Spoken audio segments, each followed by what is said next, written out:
trouble. So that's worth it. Did I get too close to the camera on that one? A little bit too close? Should I back up a little bit? Okay, sorry about that. My bad. I've been awake for probably close to 32 hours. Like, I have to hold my keyboard the normal way, because if I do it, I feel like I have arthritis if I hold my keyboard like that. It blows my mind. I can never do that. This guy right here, he's got his keyboard off at an angle. His isn't that extreme. There's a kid all the way down to the far end who has his keyboard all the way at a horizontal. That's really cool. They're going to be at that table right over there. Public information? Oh, I don't know. This isn't live, so it doesn't matter. It's not live, but you and I know. Yeah, we know. I'm not going to tweet it. Awesome. What game do you play? Smash Bros. Who do you play? Is it embarrassing? Is it like Villager? Yeah. Is it Villager? Am I spot on? Oh my god. Is it the Ice Climbers? No. Is it Game & Watch? No. Is it Pichu? No. Is it Wario? No. I can keep going. I think I can name every character in the game. I believe in you. Is it, did I say the Ice Climbers already? Yeah, you said them. Is No, it them? Not them. Is it them a second time? No. Okay, alright. Oh, is it one of the Links? Yes, it is. Is it Toon Link? It is. Oh, that is pretty embarrassing. That is rough. Who do you play? I'll give you $20 if you guess correctly right now. First try? First try. Give me a single hint. It's an obscure character. Obscure character. Not played very often. Is it Wii Fit Trainer? Oh my god! Oh my. I'm the interviewer for a reason, baby. I do what I do. I don't need the money. I appreciate it, though. I appreciate it. So Bowser Jr., Wii Fit, and I forgot already. Are you all lying to me? Am I being gaslit? No. Bowser Jr., Wii Fit, and you told me already. Oh, Toon Link. Yep. Where's my main support at? Who are we playing this weekend? A lot of Brig. A lot of Brig, really? Brig Lucio, probably. Brig Lucio, really? I shouldn't say that too loud. I don't want to give all your strategies. It's over under. What do you mean over under? Like, do we think we're gonna podium? Do we think we're gonna come in last place? Not last place. Not last place. Certainly not last. What about 5th place? That's doable. That's doable? That's winnable? 3rd place? That's where things get dicey? That's very doable. Okay. First place? That's very doable. First place, very doable. Love it. That's the mindset. That's what he loves to hear. Yeah. Oh my god. Hold on, cut the cameras. Well, who are you? Hello. Oh my god, I saw you earlier. I saw the back of your shirt. And I was like, I know that name. I know him. It's a quick play game. They Q-sniped each other at land. I thought it was a scrim. It's just unlucky. Are you actually a Villager player? Yeah. How do you feel about Villager being notably worse in Smash Ultimate than they were in Smash 4? I wouldn't know. You wouldn't know? You never played Smash 4? No. Oh, that's all right. Nobody's gonna hold that against you. Now, who do you play? I play Robin. Okay, wow. Did you know Robin has the lowest pick rate in the game? Yeah. Isn't that crazy? Come on, the LEDs, it looks just like Samus. Huh? Do you disagree? I guess I can see The it. Samus vibe. Show the controller to the camera. We're interviewing. This is recording, by the way. Surprise. Not my controller. Who do you play? I play Peach. Oh, wow. I like that. Who do you play? I play the Shotos, mostly Kazuya. No, you lose against Kirby. That's just like a statistics thing. Yeah. It's maybe. This is a death match, and I think they're all in the same one. They're all on Icebox.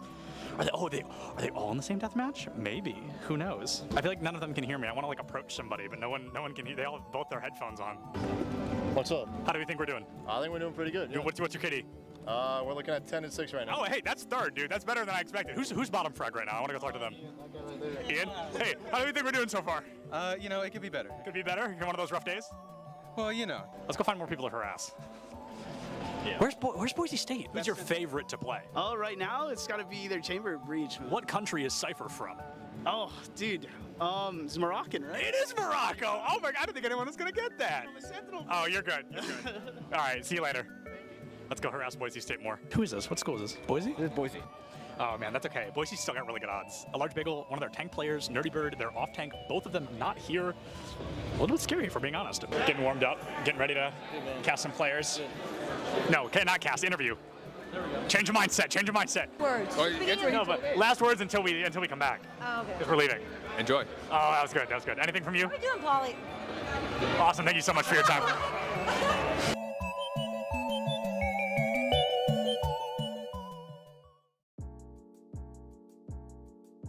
Welcome to ECAC Top Plays of the Week. This is Rod, your favorite host, back at it again with more stellar plays from collegiate esports. Special thanks to our partners at Esports U for the additional coverage. Let's hop straight into it. Starting off this week at number 8, we have Torchy showing aerial dominance. They show that you're going to have to work a little bit harder if you want to get back on their stage. Tiny bit here. Now you got to mix up your timings getting back onto the stage. Toiletry is looking for something, able to still find the jab, and the foiler is going to be Next up, we have Cadmus, showing us what impact on a support player really looks like. With the timing of a Lucio God, they come in to claim the play of the game. Player just going to deny anyone an attempt to hit the objective and Welcome back, everyone, to the first Esports U Network broadcast back in action. We're kicking things off with the first week of ECAC Fall 2022. Valorant, I'm Los, joined by Vincent, and I don't think I could get all the words out. I'm just so excited to be here. I mean, hype doesn't even start to cover it. We are pumped to get things started. Like you said, first broadcast back, and we have an amazing Valorant matchup coming right at you. It's going to be a good one. We got CSI Dolphins going up against the Fanshawe Fuel. This is going to be a whole lot of fun. And Los, as per usual, a biased cast from you. Whoa, you just had to expose me off the rip right there. I was hoping to just ease it out a little bit. College of Staten Island, the Dolphins. We got to put it down for the city, maybe. But, you know, they're Staten Island, so it's not too hard of a commitment. It's the fifth borough. We don't talk about it too much, but we do accept it. So the bias is it's going to be minimal. It's going to be minimal. I promise all the fans of ECAC back at home. But if we're going to have this matchup, we might as well check out what's going on. Let's take a look at the map bans going forward for this matchup. And first off, we have Bind, picked by CSI, followed up by Breeze. And if it is needed, Icebox will be the decider. Yeah, listen, I'm a big Breeze fan, so I'm happy that we're going to be seeing a little bit of Breeze. But I think the real conversation point here is that I think consistently we've been seeing collegiate teams especially go away from Pearl, which surprises me a little bit. I'm not quite sure why that is, but you and I haven't seen it at all in our first couple of weeks endeavoring back into the collegiate scene since it's been released. So I'm excited to kind of go back to basics, at least with regard to Bind, but then Breeze Icebox coming up as well. Should be a whole lot of fun as we get things started. I'm definitely interested, though, to get your thoughts, Los, on who you think has the edge here, because I'm not too sure. Well, I mean, you already exposed that at the beginning of the broadcast, didn't you, Vincent? You already know we're leaning at a 2-1 finish. Dolphins doing it to them. CSI potentially coming out on top, but it's going to be a grueling matchup. First of the semester. We're going to check out the agent selection. This is going to be the real identifier of what we can expect going into the server. And you get to see us while the agents are picked. So you may be wondering who's going to pick up Vincent and who's picking Los. Regardless, I'm going to stop joking around. Well, no, the jokes keep coming because you know what? I am fueled up and ready to see this Fanshawe W, Los. Get out of here with your bias. Fanshawe fuel all the way. And, well... That's bias. You're biased, too. You're just in the opposite direction. Listen. Stop exposing me. That's unreasonable. Oh, man. We are already having a good time here on the broadcast, and Bind is where we're headed. Don't be fooled by the sultry green tones of Fracture, which does look beautiful. But we are headed, unfortunately, away from the green and into the into all of the desert. But all good as we look to kind of see how things go. And I mean, I think that things are pretty standard on that agent selection front. Those some differences, right? I mean, we have the single initiator versus the double initiator. Fade and Sky have been a huge adjustment, and honestly, I'm a big fan of seeing that come out consistently, especially as a duo. Yeah, and I'm wondering how well that'll perform against the traditional pick with Seraphic Sova, as Fade has been taking the scene, the meta, by storm. You will always see this agent selected, but apparently not for College of Staten Island, and their first approach will make it to B, but no one's going to be waiting for them on Hookah. Like this double setup towards long, but it's about to be exposed. Once they're pulling back, big homie, they had no idea. No, you can't doubt the big homie. Donkey Lover 302, the first one to fall, but strong retaliation from the rest of CSI. But through it all, it's a 3-on-3, and Dakota from the back alley were able to finish things off, and it's so much confidence, a bit of too overconfidence. Coming from CSI, thought they had it all under control, and were caught with their pants down in multiple occasions. Yeah, they just kind of went in there expecting to, I mean, not expecting, they had somewhat cleared the site, but they weren't quite expecting the very fast re-aggression that Fanshawe was willing to put on, and it definitely turned things on its head very quickly. Great work from Dakota, especially to find that kill, and then Slippery coming around from the elbow side as well, applying the additional pressure to find that first round. And as we look to the scoreboard there, it looks like it's going to be a pretty standard second round. No forced buys this time, as CSI going to elect to allow Fanshawe to have it. Spike down B. Big homie doing the initial work. Anastasia, she won't be able to break on through, and that's the spike. They've already lost control of that, and if they continue to hold this angle, Fanshawe are surely to take this second round.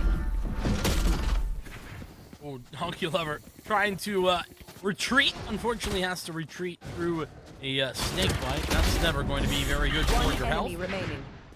Nice shots from Dakota as well. He's just Appomatic, who a couple of misses is going to go down with no casualties. The Fanshawe College side of things. Yeah, beautiful esports U flawless there. The first one of the season, and rightfully so, based off of that well done force round. But we talked about the double initiator. I also want to take a look at the double controller that we're seeing from Fanshawe College. I mean, it's quite an interesting one. I haven't seen the utilization of a Viper in recent times, not to mention a double controller situation. You know, I feel like that Viper has always sort of been like, not necessarily meta, but like it's always been there or thereabouts. So like I'm not that miffed to see it, but it definitely is a bit of a different look than we've seen as of recently, basically because of how popular this double initiator setup has been. Because of that, we tend to not see that, like not having a chamber, sort of unheard of at this point, but there's no chamber to be had. Oh, noted, unable to pull the trigger as the blind doesn't give them safety. Seraphic won't be able to see anything, but they do have some sight now with the recon dart, giving some information. Regardless, look back, send some poking bullets, and look to bait out the positions from CS or from Fanshawe. Put it caught out in the open there is a little bit unfortunate. Was caught behind the toxic screen, but Dakota has heard the rotation and an upgrade to a Vandal as well, while the rest of the attackers push their way onto this site. Spike planted. Stasia sending back some bullets, removing Slippery, but sustain! Beautiful two-piece, now leveling the playing field. A one-on-one, but Big Homie secures it out. And Fanshawe won't lose their first round, not yet. A huge victory against the Rifles of Staten Island. Yeah, Fanshawe showing themselves to not just be strong with regard to those pistols, not to be just able to pick up the anti-eco type of rounds, but on a bonus of all things, we talk about how difficult that is to win consistently. Fanshawe take it away. So showing themselves out to be a strong contender early on in this series. And, well, just to remind everybody, I know it hasn't been too long, but this is CSI's map pick. It's only 3-0. Not making any statements here, but still, a very good start on your opponent's map. And in recognition of that, they have called the timeout. And interesting enough, we've spoken about the, I would say, forward thinking that comes with an early game timeout. Give yourself a moment to reset. Don't allow a steamroll to continue, because this is a perfect posture for Fanshawe to find themselves the next 2, 3, I wouldn't go as far as to say 4 rounds, but it is a possibility. And if you could come up with a reset at this moment, even though you're going to be working with a tattered and scattered bye for round 4, this is a moment where you might be able to create some mistakes for your opponents. I love the point you're making there, because I think so many teams, particularly at the collegiate level, they just get a little bit deep into the, to the mindset of, well, we'll just get them next time, right? Well, yes, but also it's fine to take a timeout. It's fine to take some time to think about how you're going to be doing that. And you're right, taking it early is usually the right decision. And well, we'll see exactly how right that is as, well, this timeout is over. It's time to see if these pistols can have some success. The Owltron out over here at A. Gonna try to buy some space and time, and with the Sky Smokes down as well, there's enough space here to try and get a spike planted. Two players positioned inside showers. No one making that connection. There's the loss of the spike with the Seekers. You have the perfect cover for Slippery to send multiple bullets down into U-Haul.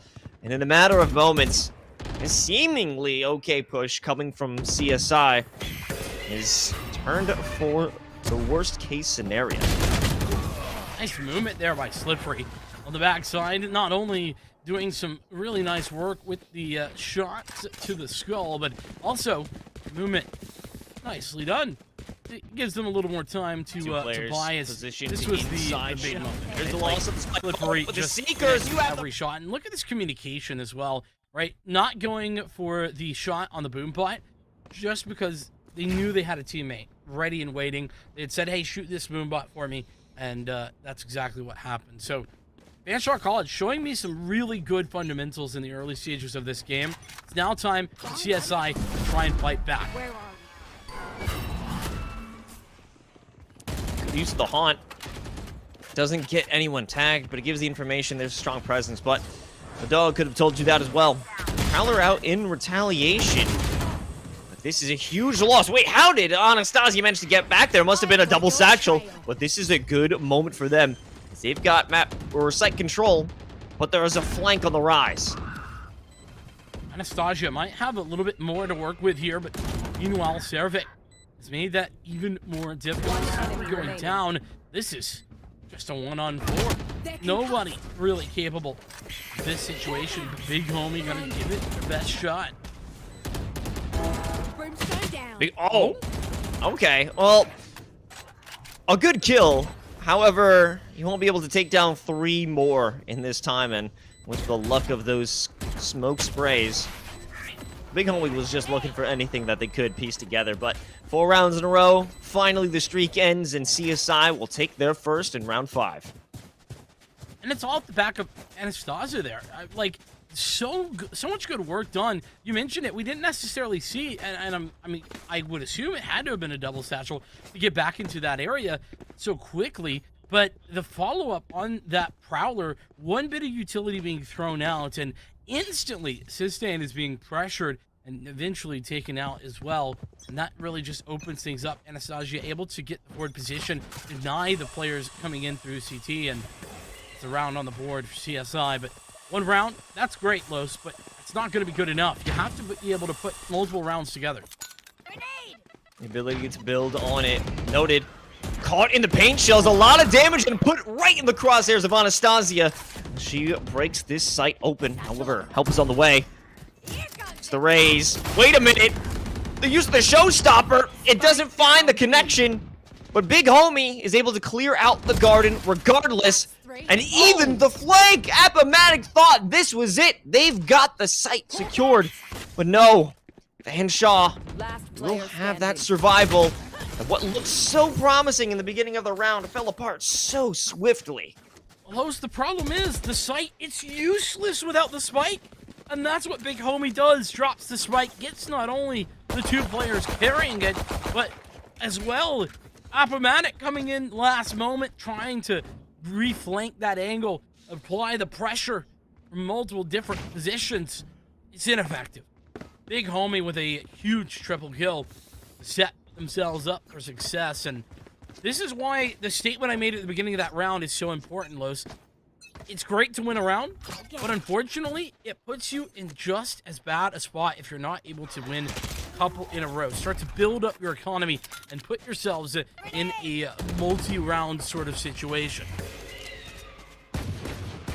Nice moment with the paint shells, but walking through here is walking into death. That sky smoke.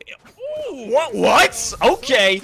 A beautiful headshot onto Noted. Appomattox taking advantage of the fountain. Able to land one right over the smoke with that vantage point, and bringing out the tour de force will cause anyone to have pause if they want to look down B long. And in that moment, it's a rotation. CSI is headed to A. But again, they will not be able to clear out Showers. Dakota is a major threat. And has the snake bites ready to go, but forced to take some shots. That is a pretty big key. And the Nightfall really there to try and apply that pressure, but it's easily dodged as well. Fortunately for the defense, though, Staten has gone down, and, well, maybe this is not so bad. Slippery with the showstopper. Slippery continues the onslaught. Able to get a kill, but that's all they're good for. Now a 2-on-2. The paint shells and miss their mark. Maybe a death. No, but 12 HP. Coming out for the swing with the Sheriff. Dakota knows the wraparound has to be the answer, and they've got a response. It's a 6th round for Fanshawe, but even so, that was a minimum buy from CSI. That's fair. I mean, they did a whole lot with very little. They used the utility that they were able to purchase up alongside those minimal guns. They made it look very good. That said, was some issues in the retake there, or against the retake. You know, a little bit of a misplaced paint shell happened, but definitely was a situation that got punished pretty quickly. Nonetheless, this is the round that I think we need to see CSI adjust a little bit more. It's actually going to be adjustment from Fanshawe to go for aggression, but they're punished. Even further, Slippery, who's been a menace, a pain in the behinds of CSI, has put that issue behind. Big homie now the lone defender, but help is on the way again. A double rotation. If we have some more lurk coming in from Appomattox, that might be able to create an opening, because this entry onto B site is incredibly stalled. I like this rotation. It's really good from CSI. They've heard multiple different players taking shots, and so they rotate back over here to A and oh my goodness. That was aggressive, sure, but I'm okay with that. That was a great idea. Unfortunately, it doesn't work out, though. You got the Hunter's Fury for Seraphic ready to go. This is still very winnable. A sweeping guiding light. Santo realizes the shots are coming through, but they're able to get the kill. The defusal was tapped. But Sustain is hit with bullets, and they are peppered. And Seraphic, with a perfect timing on that dart, distracts Sustain enough to look away while they come in for the swing. Like I said, a solid setup from CSI on the retake, and so I think it was perfectly valid for Anastasia to go for those aggressive maneuvers because of it. Nice clutch. Sustain when unable to readjust off the back of the recon bolt, and well, Seraphic didn't even need to throw out that Hunter's Fury that was available. And speaking of ultimates, there's a couple of them available now. Love to see something fast utilizing these ultimates. You know, you could use the Seekers to go in, but those maybe not needed. The Trailblazer, all that is required. Yeah, some potential use of the orbital strike. Not today. Slippery from showers. Stop Anastasia from making that double satchel play. Not this time, they say. Donkey Lover has the option. They can go for this orbital strike to lock out some of the players, but no. They just want to get this spike planted, and Big Homie is sending shots through the smoke. They can't even tell what's going on. Interesting decision to put that orbital strike down in that area. It doesn't actually clear anything, but just applying a little bit of pressure. It's still the man advantage and make it 2. One enemy remaining. Here it is.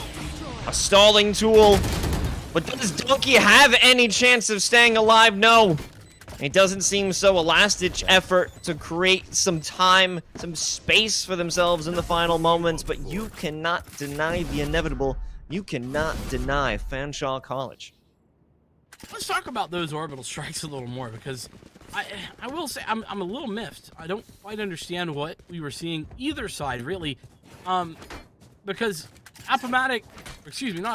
Noted throws down the orbital strike in sort of the middle of sight, but not in order to deny the plant. And it was actually offset so that the plant wasn't affected in the slightest, but it didn't get anybody, the player sitting in the close angle there on the boxes either. So a little bit odd. And then, of course, at the very end there, the same thing happens with the opponents. I'm just a little confused. I can tell you who's not confused on how they're feeling. It's Noted. A great shot and an escape right after. And this is a great moment of pause. Big Homie. Another one who has fallen as they make that daring play through the teleporter. That's a classic move in the playbook here for Fanshawe.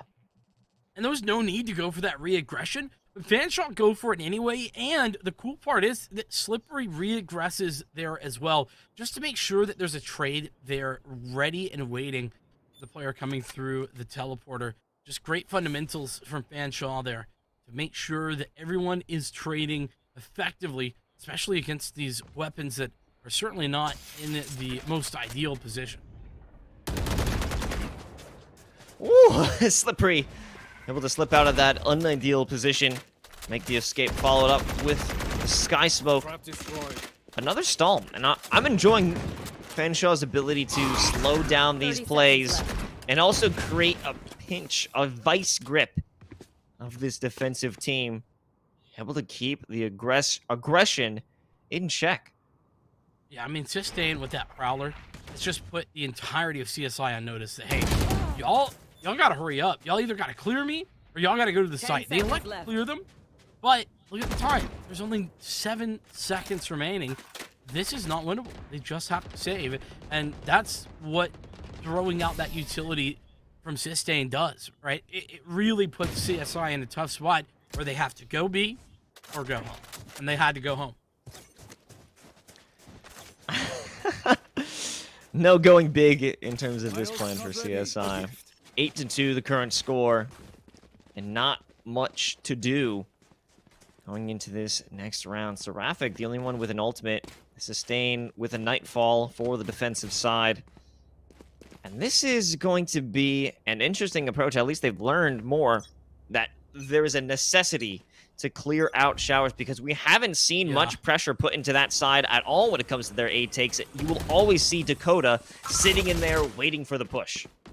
I love that you picked up on that, because that's absolutely the case, right? CSI, they're pushing so aggressively here. The Nightfall is perfectly timed to stall that out. Now, this shower aggression, it can be fought for. Anastasia is the first to fall in that endeavor. It's crazy, and look at the flank. Big Homie, normally playing it down on long, has somehow wrapped all the way around via the teleporter. But it's just the confidence to make that play, clear out showers, and then clear out shorts for the ultimate pinch. Showing how dedicated, how easily maneuverable FC is around the map. Yeah, I mean, that is... number one, yes, maneuverable, but number two, I think it also goes to that communication factor. And I've kind of pointed it out a couple of times here, Los, but the communication to be able to say, okay, I've spotted 3 players over here. The early haunt, I believe, is what gave the information about the players towards short. And so you're doing the numbers in your head. You're like, 2 here, 2 here. Oh, well, I can go for a quick flank and apply that additional third prong to the approach. It's just fantastic. Everybody individually, I feel like, is capable of making plays on this Fanshawe side. It doesn't need to be like called by an in-game leader per se. It's just they're able to make that play by seeing what's happening. Noted. Noted again. Hookah is always a death trap for CSI. Anytime they want to make their way through, they will pay the death toll of 2 or more. Now with just Appomattox, the only one in Hookah, hoping to get a clear shot, and they will! But after that, it's blocked off. The smoke is there to keep away the vision. Seraphic and Appomattox actually have a great shot at this if they go for a rotation. This is absolutely big.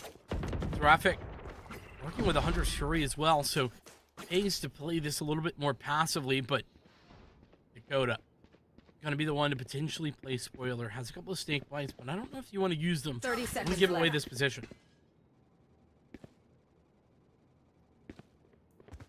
Recognition, trigger discipline, and with the spike in hand, Dakota back in all home, sitting down in the showers. Appomattox has to expose themselves to so many angles. The second they do, it will be all over. However, there is no change noted. Continuing to hold on strong. It's 10-2 the first half, and Shaw dominating Bind. And listen, I'm not a believer, but for all of you believers in chat, even no 9-3 curse. That's the tragedy here. The sadness, CSI.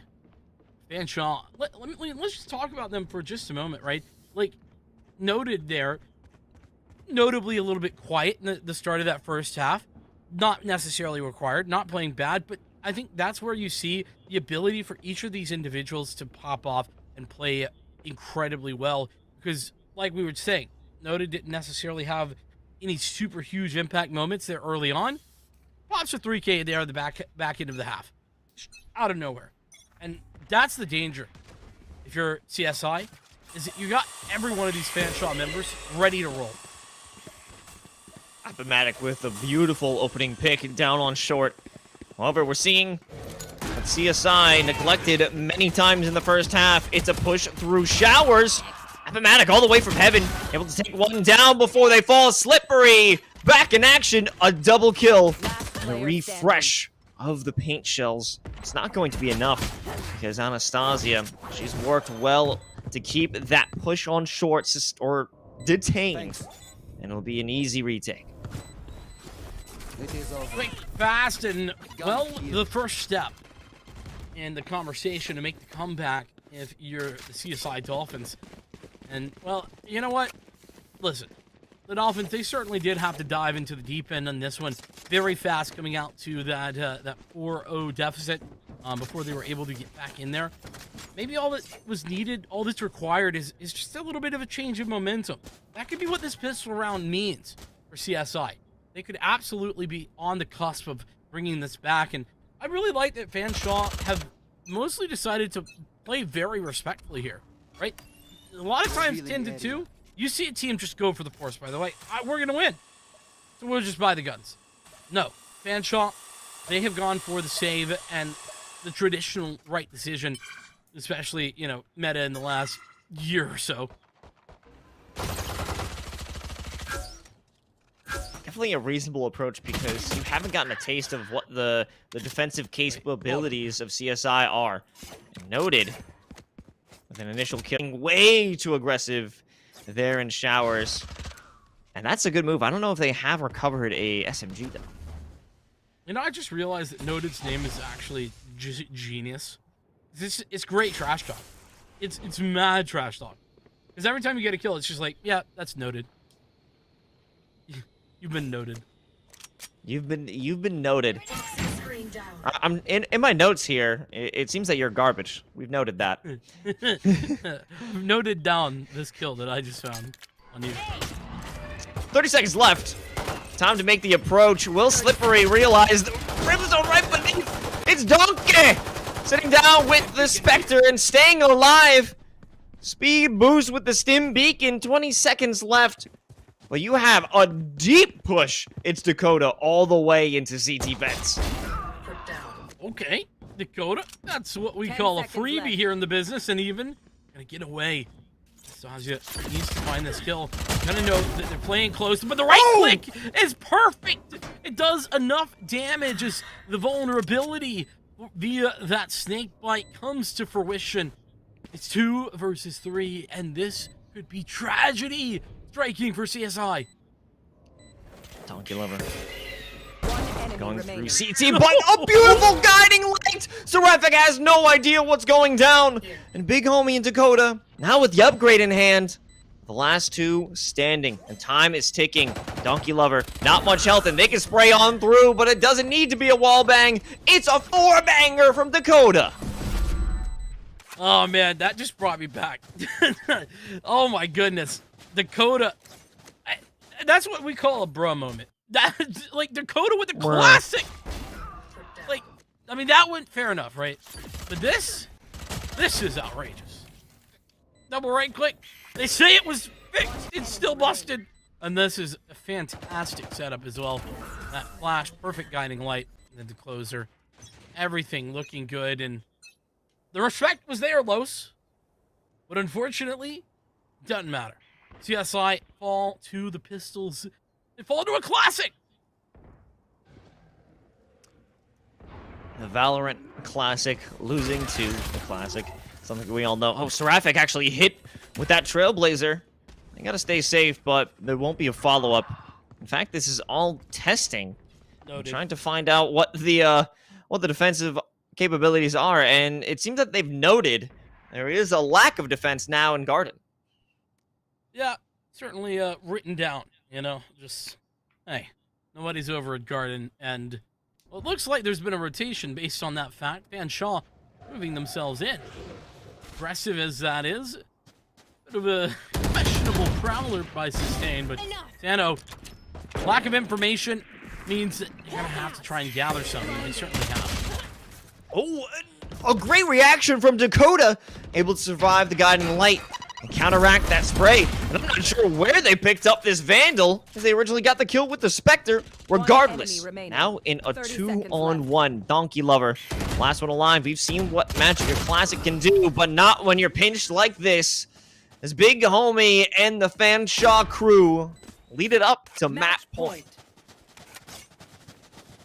Talk about coming out to a commanding lead. I mean, Fanshawe on CSI's pick at 12-3. ECAC Week 1 turning out to show us a very, very strong Fanshawe College, which I'm here for.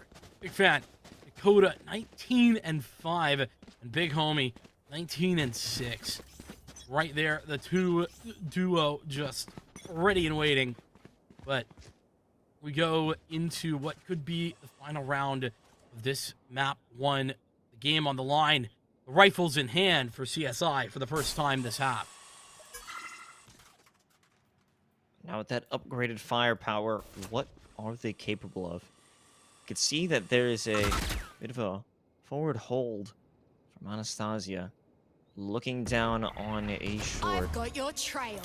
With these Seekers put into play, as well as the orbital strike, they do manage to escape, but all of the utility following up, there is no chance. Dakota with the first shot, every ultimate being put into place. The Viper's pit in total now secured the site, the spike, leaving only Sano and Seraphic in a 2-on-5 retake.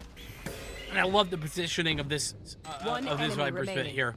So good to cover both of the site boxes, and Sano last alive, working against all odds here.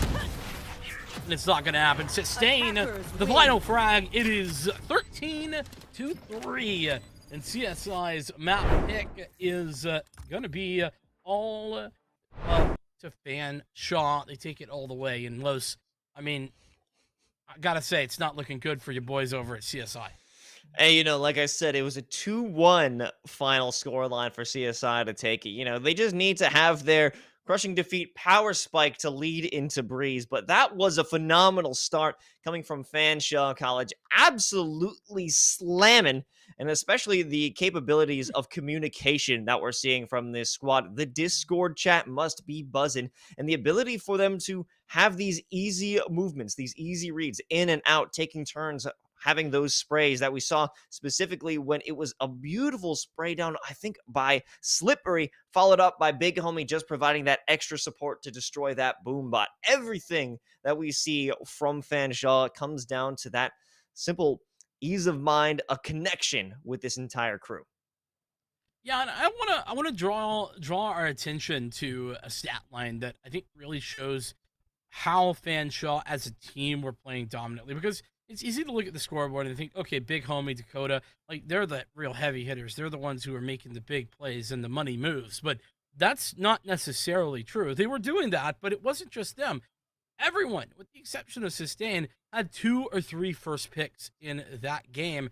And I think that really goes to show how effective the entirety of this Fanshawe College team was being in every aspect of the game.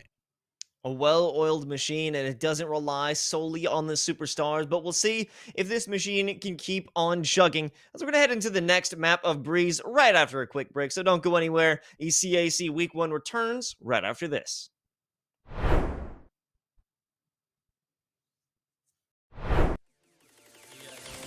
That's never going to be very good for your health.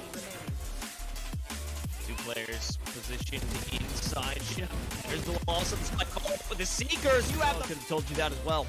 Prowler out in.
Hello, everybody, and welcome to the Collegiate Esport Commissioners Cup 2022. I am Septilence, joined by Brenda, who is not only a Twitch streamer, but a cancer survivor brought to us by the Leukemia and Lymphoma Society. So, Brenda, of course, if you're comfortable, can you please kind of walk us through what cancer you had and kind of how you battled that over time? Yes, of course. So I was diagnosed with acute myeloid leukemia, AML. It's a very rare cancer. Thankfully, treatment for it is pretty good. So 97% chance of it never coming back. I've been cancer-free for 4 years now. Because of this, I am not able to donate blood, which is something I always wanted to do. So I found different ways to help out, and doing charity streams, charity events has helped out a lot. Great, and what a perfect segue. I was going to ask, I feel like there's a very unique bond between cancer and video games. That's not something people would often kind of put hand in hand, but somehow you've gone above and beyond to create this connection between the two. And even off the interview, we talked about those charity streams that you've done. So can you walk us through kind of how you use your Twitch channel and your streams to bring awareness and raise money for these foundations? Yeah, so I use the site Tosify. From there, you can choose any foundation, any society to donate money through. You make a campaign, and I like to share it. I like to raise awareness and funds, if possible, for the Leukemia and Lymphoma Society. They have helped my family. They have helped many people in the past, and in the future, they will be. So that's just how I work around it. Yeah, so how do you kind of encourage your viewers to donate money? Is it just kind of setting it up and, hey, it's for a good cause, or do you have incentives or kind of fun little activities that encourage people to spend that money? Yeah, so I do a lot of incentives. I work at a pottery shop, so I do ceramics kind of thing. Sure. I'll pay you something. They can choose what kind of games they want me to play, things for me to sing, all kinds of things. Yeah, so we talked a little bit off the interview about kind of being trapped inside, right, and having video games as that outlet and utilization of kind of feeling a little bit less stuck. And were there any games you found yourself kind of really attracted to, or games you found yourself just playing more and more often as time went on? At first, it was a lot of Gary's Mod, Prop Hunt. That was the thing back in the day, And then I also play a lot of multiplayer games, League of Legends, party games. Welcome back to ECAC Week 1. We locked down our first map of Bind with Fanshawe College coming out with a crushing victory of 13-3. It's time for CSI to step up as we head over to Breeze. In case you forgot, how could you? My name is Los, joined by Vincent, and talk to me. What are we thinking on Breeze? Well, so I'll give it a buck, Los. I think that there was a lot of great fundamentals from Fanshawe coming out from them on Bind, right? And whilst I think those still apply to Breeze, it's a lot more of a shootout type of map, right? There's those long sight lines, especially if you can get an operator, or even a solid marshal going, anything can happen. So I think that whilst it is certainly not great to see that CSI lost their own map pick, I think there's a map to go to, Breeze, where you can just shoot a couple heads, definitely isn't the worst to try and make a comeback. And something that I've noticed is that CSI have to diversify their plays. They have to switch it up because Fanshawe, they are very adaptable to anything that comes their way. I mean, specifically speaking about Anastasia's double satchel into Lamps, that was red. It only worked once, but enough about last map. Let's talk agents right now. It's a quick selection. We're seeing that it's looking to be a mirror matchup. Yeah, I mean, and I think that sort of to be expected, all things considered. I think that the quote-unquote meta is pretty well set on Breeze, and while you can see some differentiations, it's just really strong. It's always good to have a chamber. Free ops, we stand those here at Esports U. We like free ops. Add on to that the fact that the Jet has always been dominant.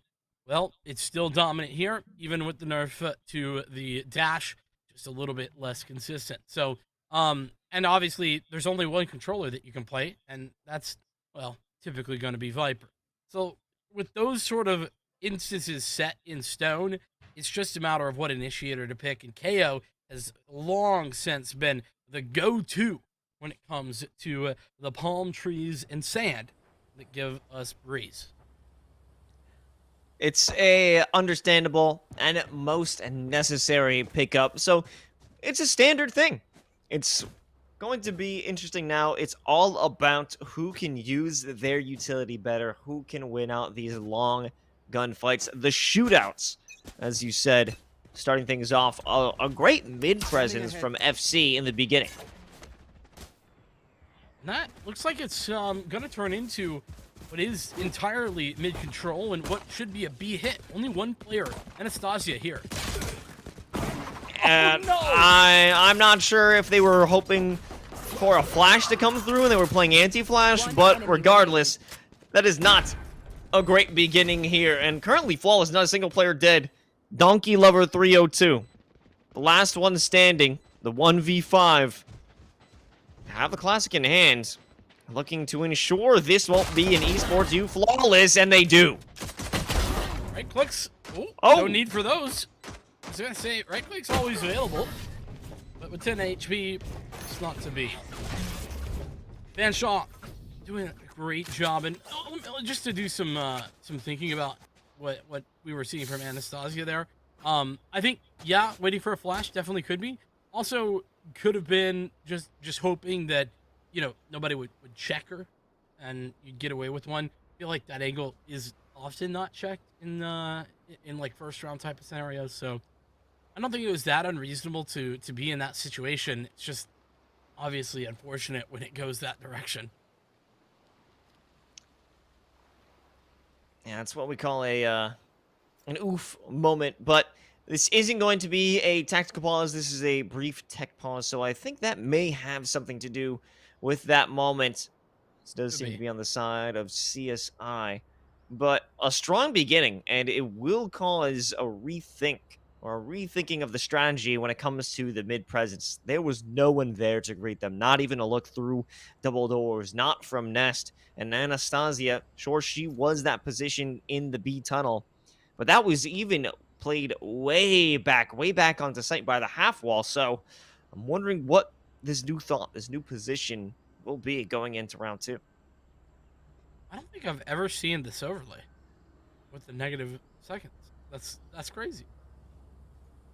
I don't think I've ever seen it. That's cool. But yeah, nonetheless, I mean, I don't know who it was who disconnected, but it would totally make sense for it to be Anastasia. So, well, we could see it right there on the scoreboard. Oh yeah, hey, look at that! Using your brain cells, Los. I should try that sometime. It's a rare move by me, but we got it done. This is why we're a good duo. You know, one of us turns our brain on once in a while. I think between us we have a full cerebrum. Yeah, you know, sometimes.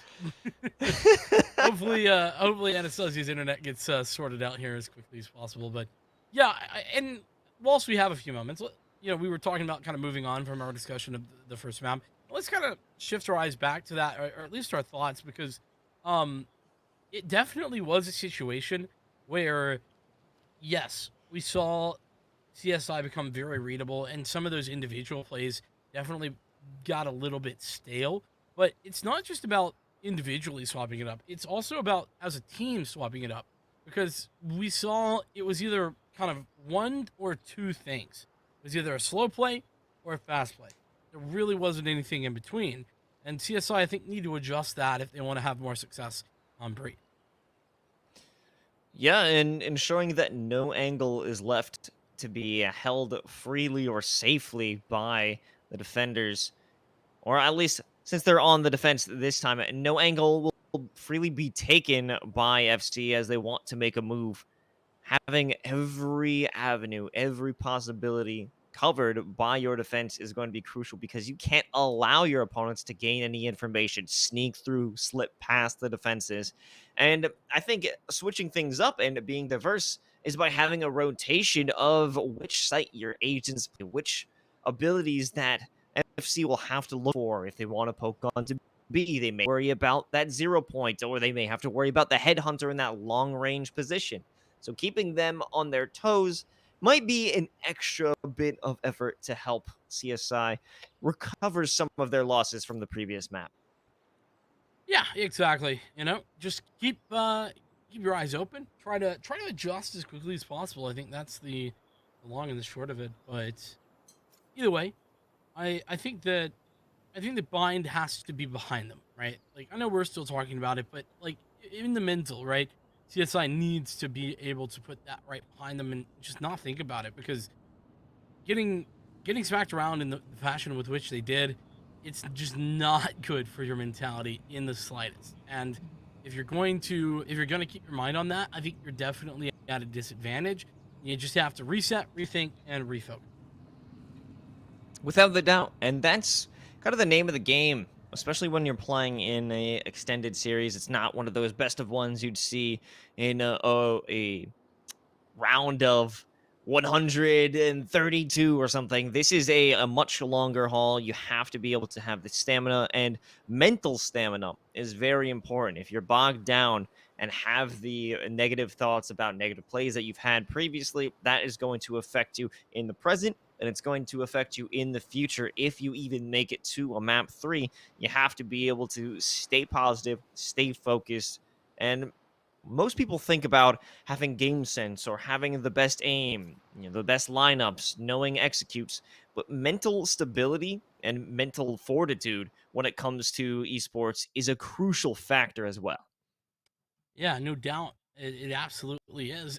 Honestly, arguably one of the stronger things that you have to deal with. And I mean, that's what's so impressive about these student athletes, that they are taking both sides of that, both with their studies and of course in the game, keeping themselves mentally strong, mentally prepared, and on target. By the way, Breeze is a beautiful map. I don't know like if you agree or disagree, Los, but like it's just awesome. Props as well to these smooths. Love to see them. They're very pretty. No. This is some ace smooths, and previously while we were still in the tech pause, that's all free cam coming in from our observer. Fantastic job. But no, I definitely have to agree. Breeze is one of the prettiest maps. I mean, I like Pearl specifically because of the song that plays when you're on the defender and you walk through the. Oh my god, I've never casted Pearl before. I don't even know what the call out is. Yeah, I know exactly what you're talking about. I'm not sure what the actual call is though. The Y section. It looks like a Y that splits. yeah. I mean, connector. I feel like, right? Sure. We'll go with that. We're just we need to stop. Everybody's just malding in the chat. But yeah, I do think it's a lot of fun. By the way, have you noticed that this timer, it's seconds and then it turns to minutes for just a moment, and then it's back to seconds. I know I'm being enthralled by the dumbest of things. So.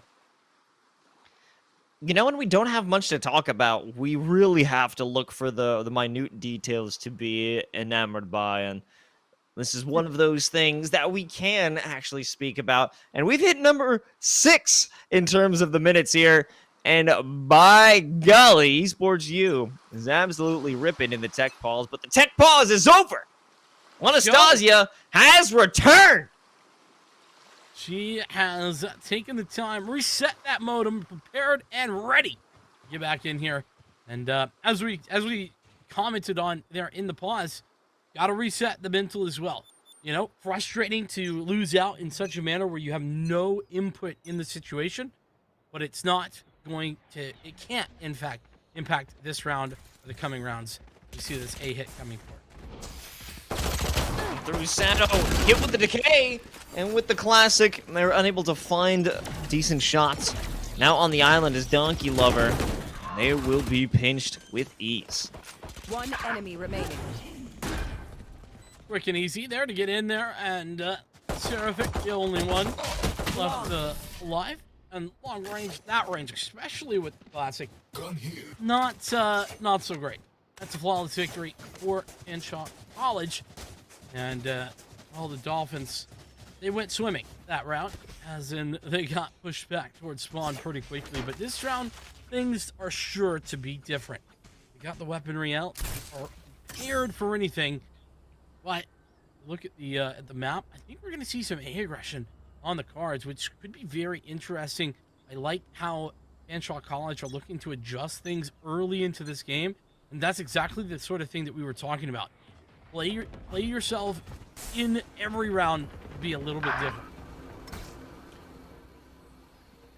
Easy to read. Trigger discipline on point. Sana making the commitment, and actually a great double kill in succession. And that leaves the defenses a little bit easier for this retake, but not quite. Slippery has taken the site. Turned to a 2-on-2. Orange is the notion. Appomattox able to take advantage of the lack of decision from Slippery, unable to choose a target to make that commitment. And CSI takes their first round. Exactly what you wanted to see, right? Like I said, you have the weaponry advantage. You're walking up against a bonus round, and you take advantage of it. A huge adjustment. Right here. CSI looking incredibly strong there in that first gun round, but Staten, operator in hand. We didn't see a whole lot. Okay, never mind. I got baited. Staten not going to be with the op this time. Actually, just full rifles. And look at this. This is a 5-man setup. 5 players approaching the A site. The Owl drone going to be pushed out already. See the toxic screen up and the null command thrown alongside the fragment. Doing everything they can to clear out this site, but Donkey Lover isn't going down without a fight, taking down Slippery, but they will ultimately fall to their doom. And in doing so, it gives space for this Viper's Pit to be activated and Sustain to push the offensive, peeking in and out from that cloud. That Viper's Pit is sort of the cherry on top of a crap sandwich that CSI have been served up. This round, they just got rolled over when it came to the null command. That toxic screen entirely pushing off any defenders, and, well, you add on to that the Viper's Pit. It's like, how the heck do you get back in? It's seemingly impossible, and, well, CSI unable to do so. And, I mean, I'm sort of drawn back to a comment I made at the beginning of map 1, and Los, that's, you know, round is great. That's the first step. But if you're not able to put multiple rounds together, you're not able to build off of that first round into more, you're really setting yourself up for failure. Yeah, and that also was quite a major commitment coming out from Fanshawe with the Viper's Pit as well as the null command. But starting things off, Sustain winning the duel against their counterpart, and another moment where Fanshawe College rush onto site. Donkey Lover doesn't have the firepower this time around, but you know what? They're still good with the classic. Nice find with that classic. Could throw down the Viper's Pit. I don't think that should be something that should be on the cards here, but still, have it for the coming rounds. Hopefully, should be a pretty easy cleanup at this range, though. And it will be. Sustain with a triple kill there. Onto the chamber this time, by the way. From the Sentinel, or rather, from the Initiator to the Sentinel. An interesting change, to be sure. Absolutely. But Sustain has the mobility of a duelist at this point. From a kill down mid, 1 in the hall as well on site. Sustain is all over the place.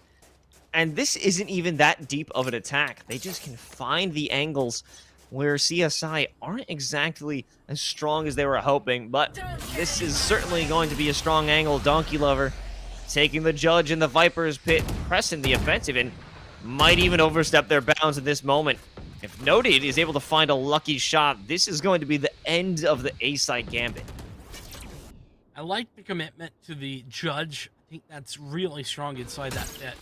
Obviously, the problem then becomes if you can't get in that pit, or stay in that pit, for example, if the B hit comes through, you're in a bit of trouble. Hey, all's well that ends well. And right now, it's just barely begun. Fanshawe still down by 1. So, it's not a situation that they've really been in very often. That gives CSI a great opportunity to be able to stack up towards the B site and towards mid. You only have to commit that 1 player at A. Nice blow dealt by Seraphic, and it will continue until Noted is able to enact revenge. But through it all, CSI are up by 2. 4 on 2.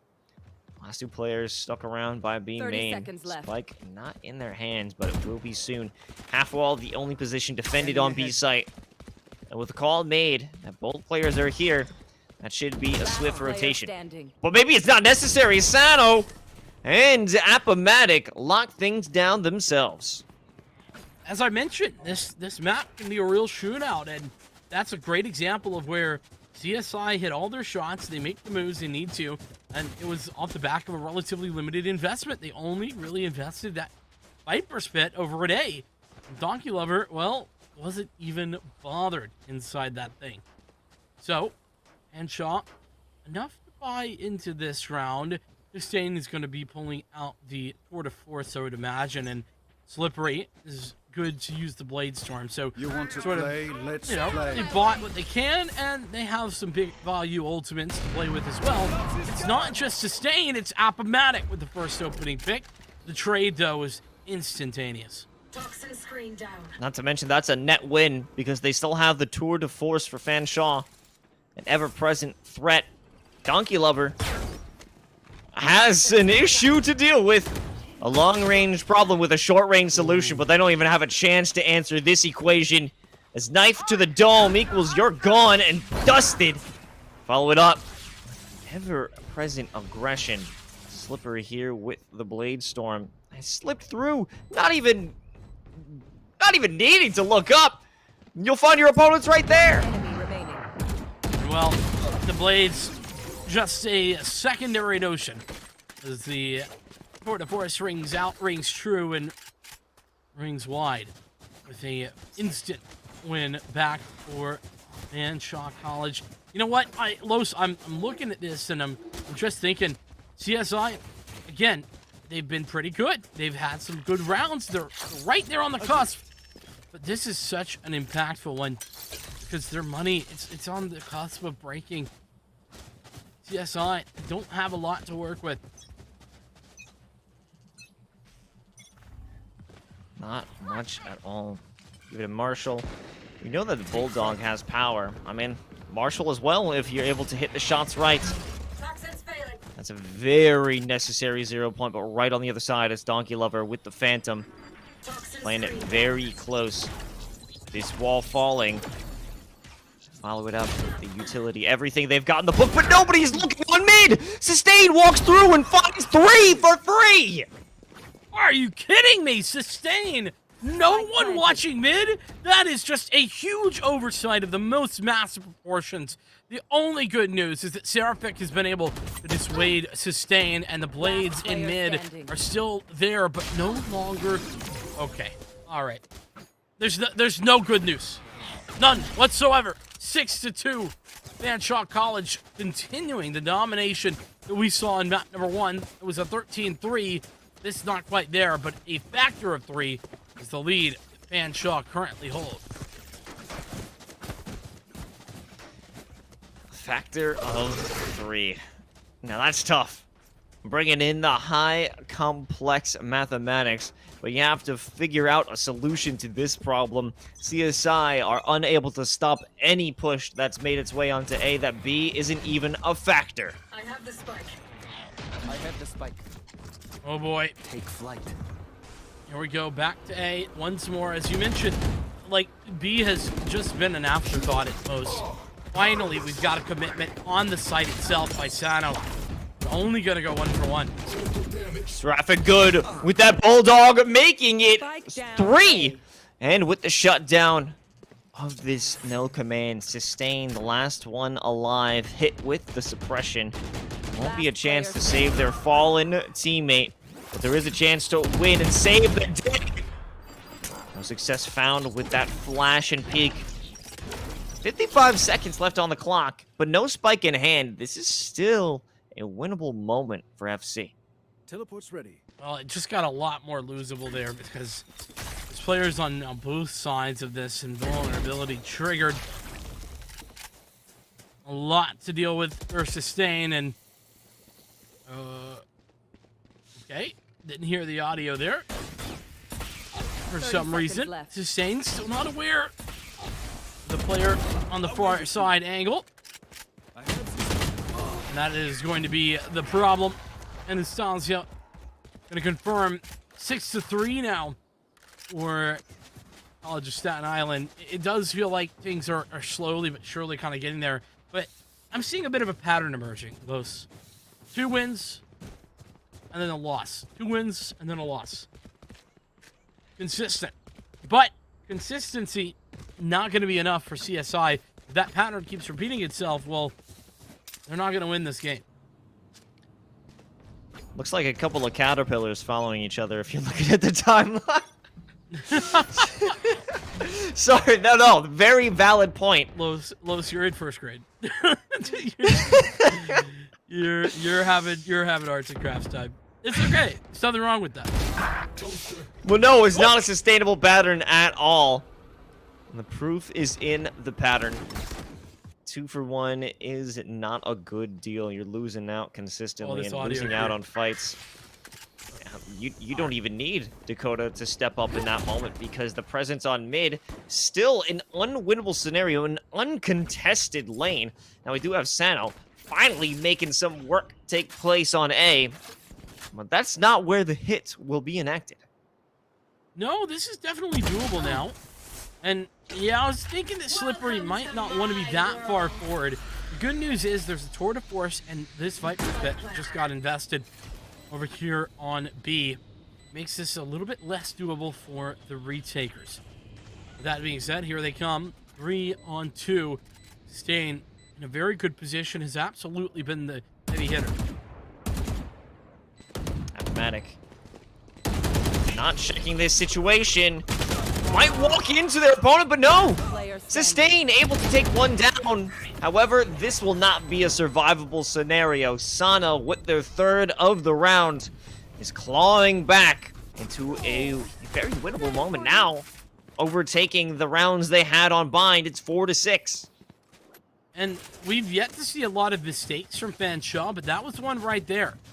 Not only do they allow CSI to get 2 rounds in a row for the first time this series, I think, but also, they didn't need to invest those players at A.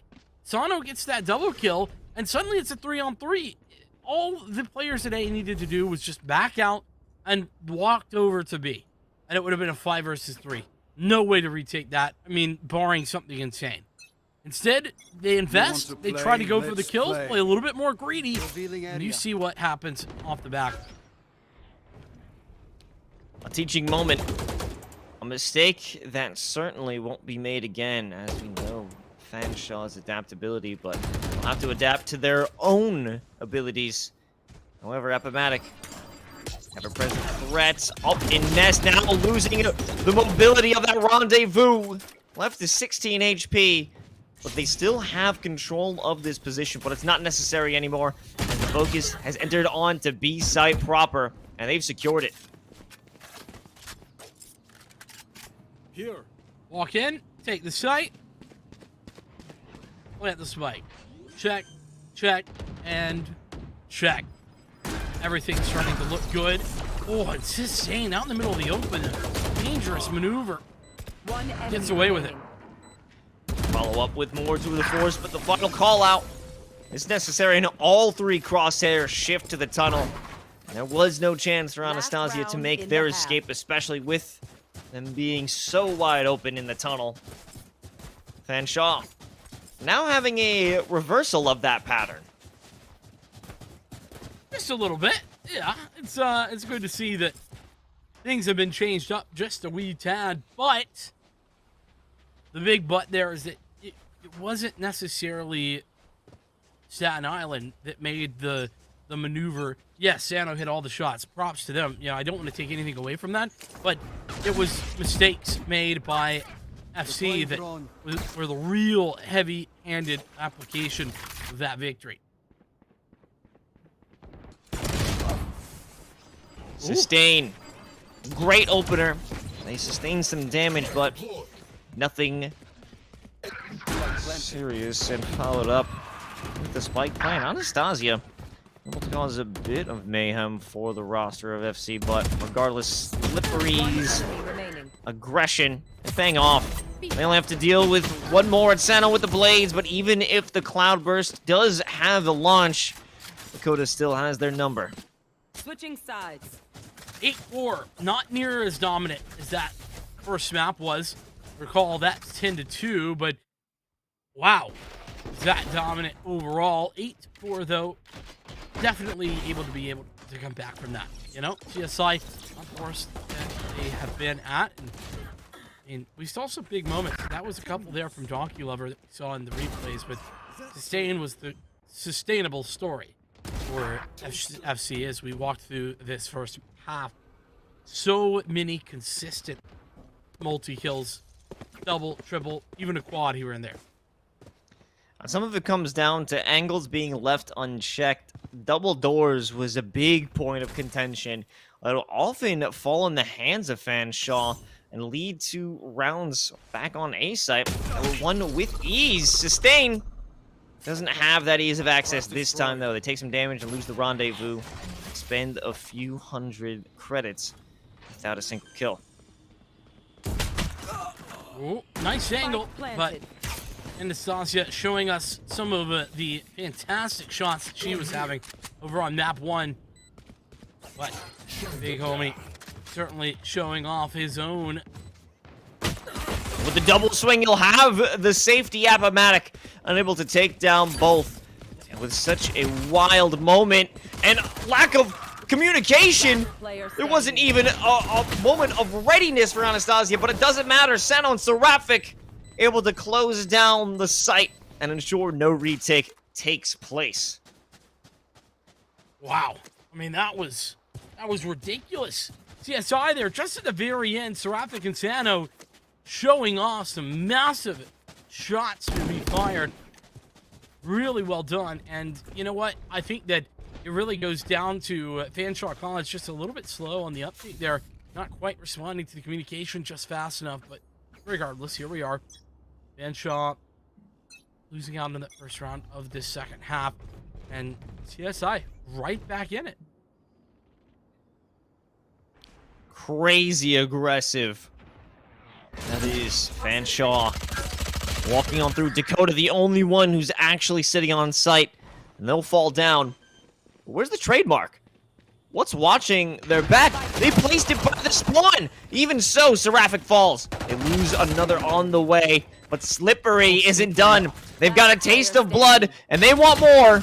But how much will be spilled? Not much at all. Only 2 deaths and the spike plant earned by CSI as they take a 6th round.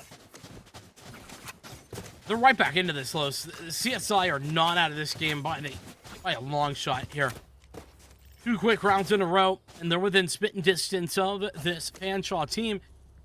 That being said, this is a pretty critical round for both squads, as Fanshawe really need to take this win. But CSI, if they can overcome with these limited weapons, with the bonus buy, I mean, we're talking about pushing their economy into overdrive. They'll be making money hand over fist. Noted. Not looking for information, looking for pain. None is delivered. This majority of CSI are hanging out in that small chop shop in cave. Big Homie, though. Spike down. Or that what we call aggressive. The long play, and now with no trademark there to stop them, Big Homie is making big plays. Yeah, and well, after that one, I think it's going to be CSI who need the crime scene investigators, because they got absolutely murdered. No one surviving. All 5 players for Fanshawe walking away with their lives, and it's just a flawless win for them. Nothing going wrong. But we talked about the bonus. We talked about how things were absolutely important into that round. This round, just as much so, because the fact that the full weaponry is out, but Slippery has an operator. This 0 point's going to find a lot of information. A lot of hope for that one. Big Homie unable to hit the mark. As they had the opportunity, but it was not taken advantage of. Sustain, however, picks up the reins. They have even more power on their side. Sounds of an operator. Will make CSI think twice.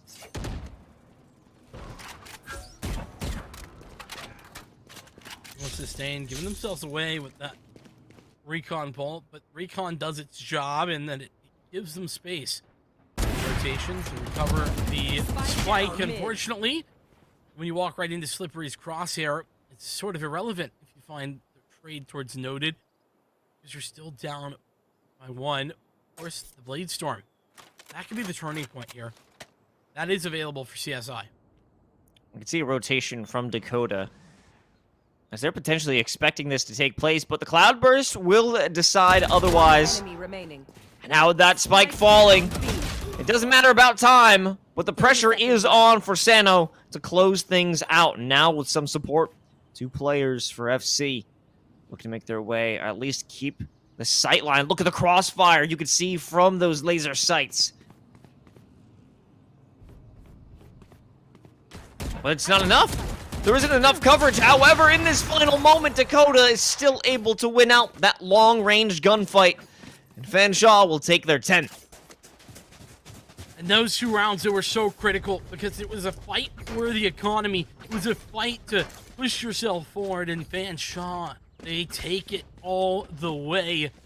CSI, the only thing that they take away from this one is that they have 3 of their ultimates ready to go, especially on Donkey Lover 302, working with the Viper's Pit. They get onto A, then they're golden. They got it. But getting onto A, that's the problem. Finding your way into that position, a difficulty. The Blade Storm's already going to be pulled out here on the Eco.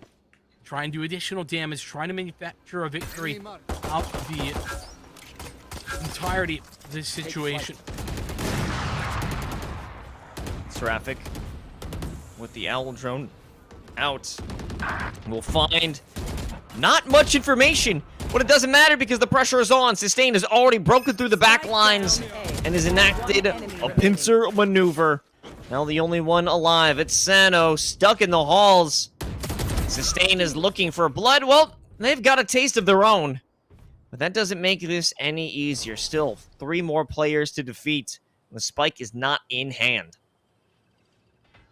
A bit problematic, to say the least, but 1v3 with the Blade Storm, I've seen it happen before. Operator, though, a little bit too strong. Missed shots as well add on to the problems. 11 rounds for FC. They have it all to do, and Sustain, let me talk about them for a moment, because Sustain went from, just double checking, yeah, literally bottom table for FC in the last game. The last map. I'm too far. And now 25-10. So dominant. Absolutely overwhelming the opposition. And here we go. Once again, Sustain. Setting up with a tour de force this time. Never predictable. Never knowing where Sustain may be. They want more. Spot the shoulders. Got one through the wall. And I don't think anyone would dare try and make this play happen unless you had the null command at the ready. Anastasia goes in for the peek. Even without the tour de force, Sustain is still a threat. And it's left Appomattox all on their lonesome up mid. They don't even have the spike. They don't even have a chance. But I'll tell you what, Fanshawe has a map and series point. Match point. Felt like that answer from CSI was out of desperation to try to deal with Sustain. It was as if they were like, well, what can we do? Screw it. Just no command. Take them out without the tour de force. But like you said, tour de force, no problem. Whether they have it, whether they don't, it's still deadly for Sustain. So much done in FC. Fanshawe College on the cusp of victory here. 13 potentially on the cards. Oh boy, that is disrespectful. An insult. Unbelievable. Slippery would actually pull that off. Odin, however, what may even be more shocking. Oh, the barrel spotted, but Dakota doesn't want to take it. Where did this bullets go? He disappeared into a black hole. I tell you what.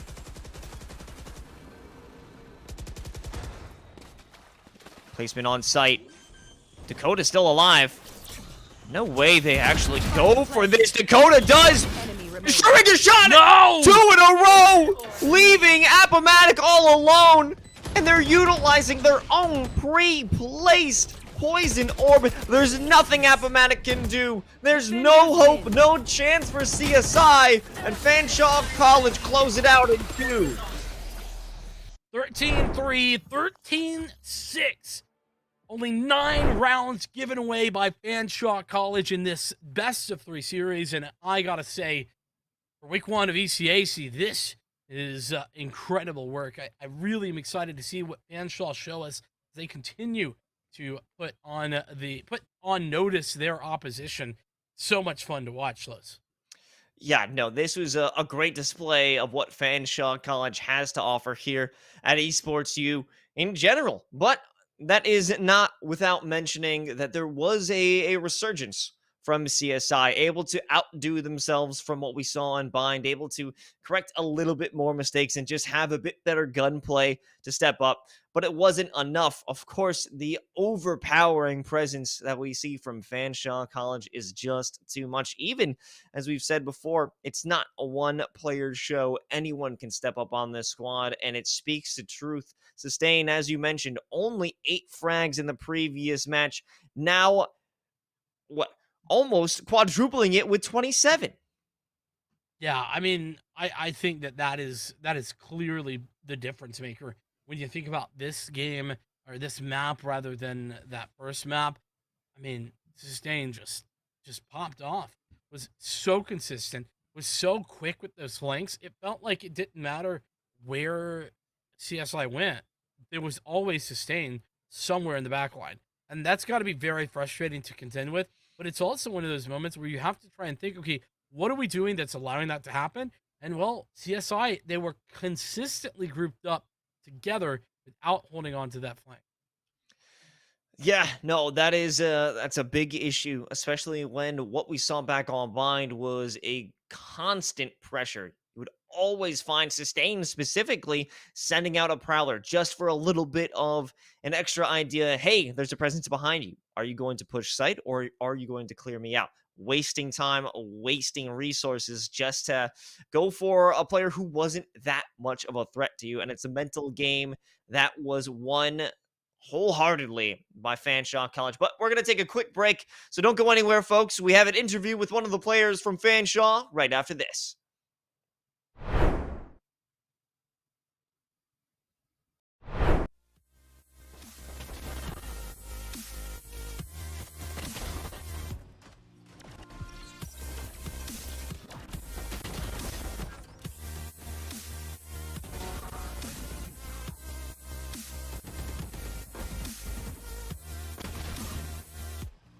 One enemy remaining.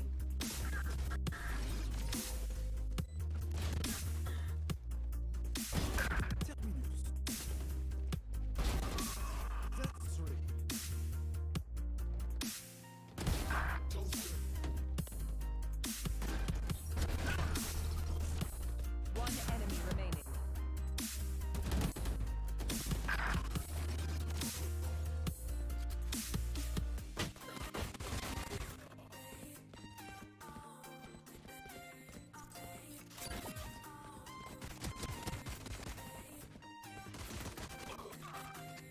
Last player standing.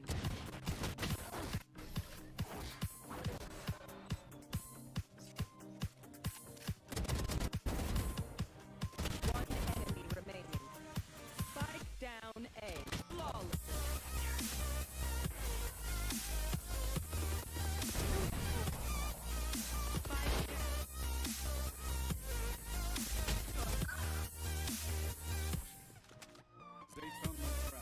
Last player standing.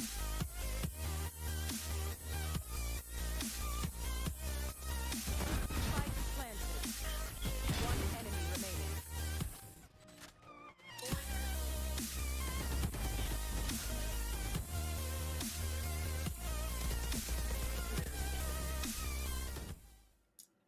I really think that there's been a sorely missed opportunity for developers to take a step back from competition and take a step forward with community. And if they do that, I think we all win, because community, I would argue, is the one thing that no one's trying to solve. We're trying to solve recruitment. We're trying to solve competition. Tell me where's community. Honestly, any one of you, go ahead. Shout out what's the national community for Scholastic right now. Any title, tell me. Yeah. Where do I go? How do I meet and hang out? Of the storm. How does Community 0. There's nothing. It doesn't exist anymore. And it doesn't exist statewide. It doesn't exist school-wide. It doesn't exist region-wide. It doesn't exist nationally. It doesn't exist digitally on Twitch. It doesn't exist digitally on Discord. It doesn't exist through any form of skill-based development. It doesn't exist on any form of, skill-based learning or just pure socialization and fandom. Huge missed opportunity. You want to take their time and make it more efficient. In my opinion, tell Riot Scholastic politely to stop what they're doing with competitive, and their integration with LCS should be, Twitch, symposiums and summits and conversations and learning and all sorts of wonderful things, and promoting camps and educational learning activities and RSSA sponsored curriculum. That will move the needle. I don't see any of that. So Chris, that was pretty much the last topic. You kind of wrapped it in a nice package called community. And I was kind of thinking more from an organizer and a broadcaster point of view around growing fandom. And how do we get fandom around collegiate esports to look more like traditional sports across the board? And, that helps us go out and sell sponsorships in the place, of which trickles down to all our member schools that we represent. But when we go to brands and we can't check that box of, 1 billion impressions and 1 million views, we still are challenged with selling those sponsorships. So my last and final is, do we have any secrets around how to grow fandom or grow community let's just start with on campus? I got the big one real quick. Okay. Best way to grow community: food nights. It has nothing to do with playing the game. I'll give you a real life example. We used to do dollar burger night at the University of Cincinnati. We'd just go out to Bar Louie. We used to have dollar burgers every Wednesday. We'd post in at this time those Facebook groups, tell people where to show up. 6 people, 12 people showed up the first week. By the 3rd month, we had 40 plus people coming. And it was the biggest revenue night of the week for Bar Louie every week, purely because of us. But we had friendships, we had relationships, we had roommates, we had all sorts of great, wonderful things come from that. And that translated to our LANs, our club meetings, and everything from that. It was nothing beats food nights.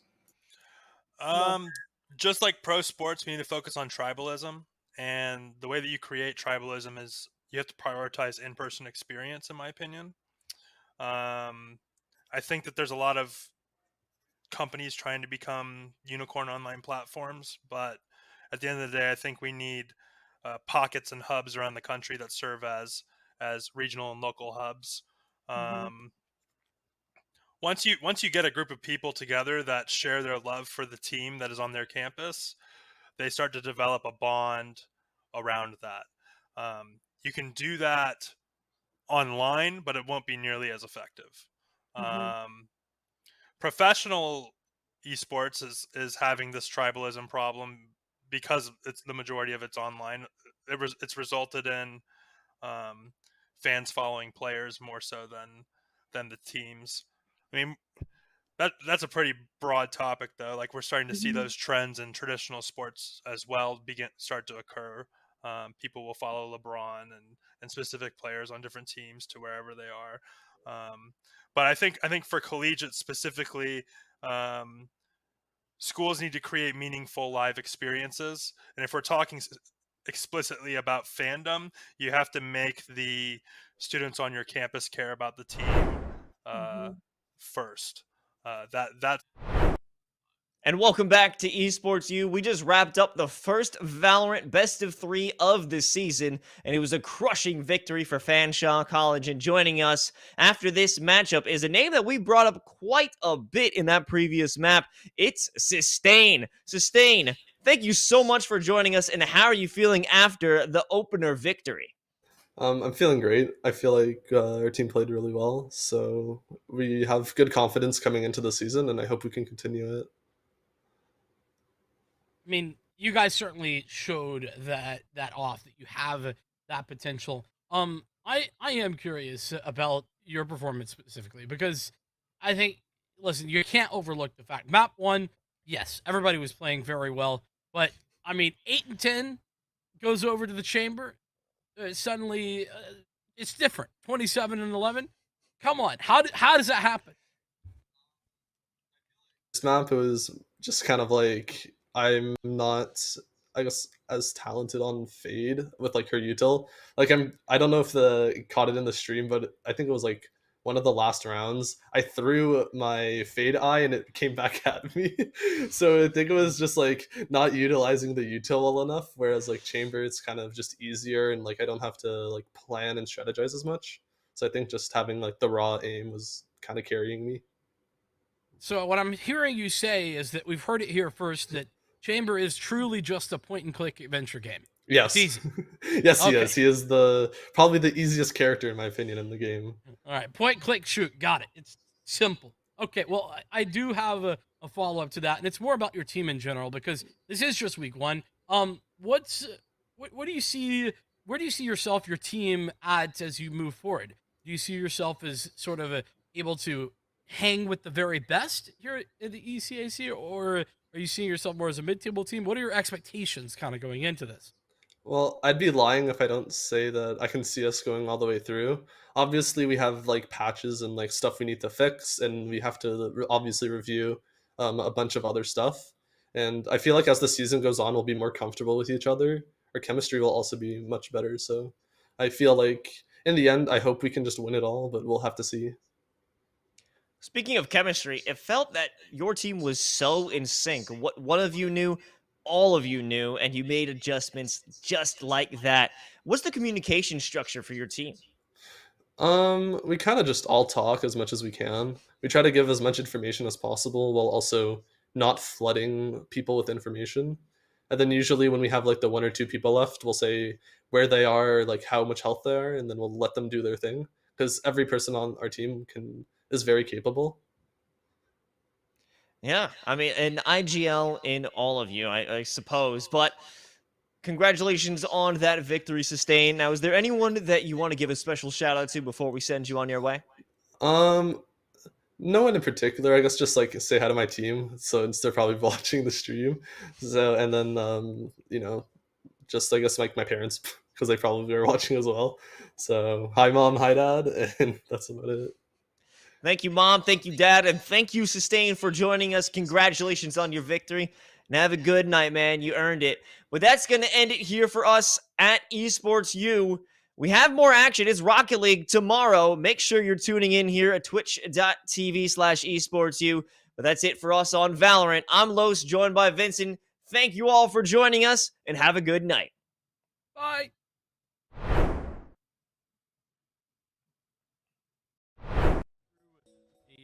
Snake bite. That's never going to be very good for your health. Two players positioned inside. There's the loss of the Seekers. You have could have told you that as well. Prowler out in return.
Hey, what's up? It's Honix back at it again to bring you the sickest clips from ECAC.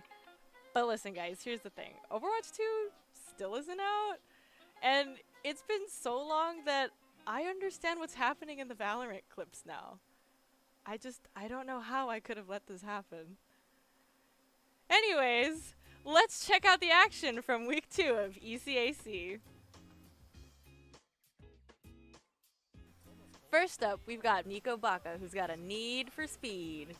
But they have to be careful here. That kick not quite in their favor. Patrick has to be quick to him, and Nico Baka, he's just soaring through the sky with way too much pace. Yeah, you knew this was coming. When this one lingered up in the air for a bit too long from J-Neil's touch, Patrick tried to go up for this one, but Nico, like we said, he's been the fastest player in this lobby the entire... Just a friendly reminder that fireworks always add pizzazz to your points. Of this series. Good read there by Chalk. Because if he didn't place down that block, that would have been a really early stock lead that he would have gotten. And wow, that nade. Absolutely sniped out of midair. Everyone is in flux when Mount St. Mary's is on the point. That piece, and that is the bulk of your healing if you're Emery and Henry. Now you're coming in with both DPS ults and the Shatter, but again, a massive gravitic flux comes out from Mount St. Mary, stops them in their tracks before they can even get started. Yeah, the Tac Vibes are gonna deal the final blows to several members of Emery and Henry. Eve has got beef with BSU and wants everyone to know it. One situation left to clutch it out. Oh, no. I'm a little bit afraid here that the wide swing's gonna come out, but Ian's waiting. Ian is being a little bit patient here. Eve is not going to be able to get the first one, and maybe if Ian was able to wait there a little bit longer, Eve would not have been able to get that free. Someone, not me, is going to have to tell Talo Halo that sharing isn't always caring. Gonna feed it because right now Talo be feeding into it 59% before they have been touched for even 0.1% in this counting. There is Arsene, but he may disappear just as quickly as he has up here. Oh my goodness, Kilomiles, that is a 0 to death if I have ever seen one. Talo Halo. Don't let your guard down. You never know when Rhino will come charging in. Is all the way back.